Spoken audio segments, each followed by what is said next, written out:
So I don't believe in God, I guess.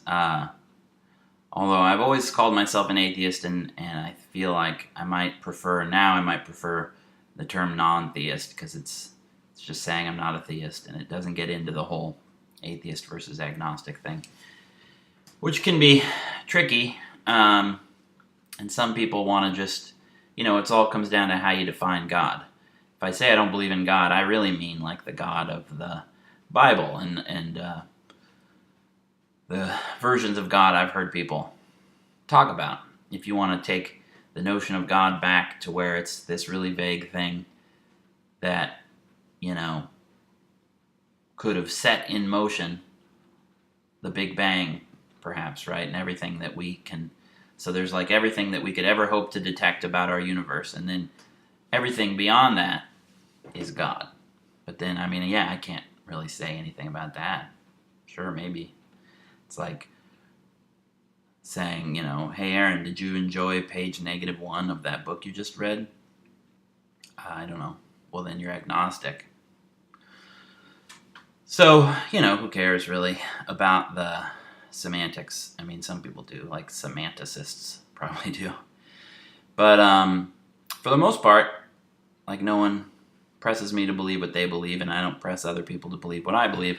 Sometimes, though, there are religious people who seem to want to persuade me, and recently it occurred to me that I have acquired like the best evidence of a lack of God that I've ever had before, because apparently this has happened multiple times in Australia, and I guess it's even happened other places. But recently in Australia, like millions of spiders, and that's not a good beginning to any sentence. Millions of spiders. Millions of spiders in Australia recently. Certain species of spider. They make these little webs, like little parachutes. They catch the air. That's why they make them, because of they've evolved this way. Or if you want to believe in intelligent design, go right ahead and believe that the world was intelligently designed for this purpose. Wait till So these spiders float through the air, millions of them, and they land like a few towns over, and they just carpet the town with webs, and the webs have spiders in them. Webs would be bad enough. I guess a lot of the spiders die en route, just like a lot of fighter pilots died. A lot of bomber pilots died on the way to where they were going to bomb in World War II. I just saw that in the documentary because the Luftwaffe shot them down and stuff. But anyway, no one's shooting down the spiders. I don't know how they die. It's just a lot of them die, and it's like acceptable casualties because some of them don't die.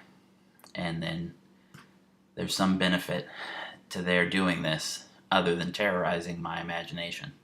So, millions of spiders.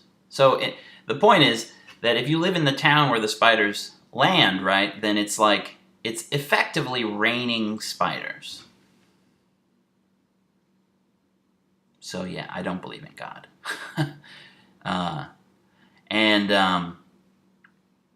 I guess some people would say, like, well, the Holocaust happened, all these horrible things happened. Why did children get cancer, And those are all, like, you do wonder if there was a creative force in the universe in charge of everything, why would this creative force want those things to happen, cause those things to happen? But raining spiders, I think, it's just more damning. It's greater evidence of a lack of God. But, I've felt this way for most of my life. When I was a kid, I had all these horrible panics about what was going to happen when I died. Because I would go to bed, I'm like 8, maybe I'm 8 years old. I would go to bed and I would I couldn't help it. I would just start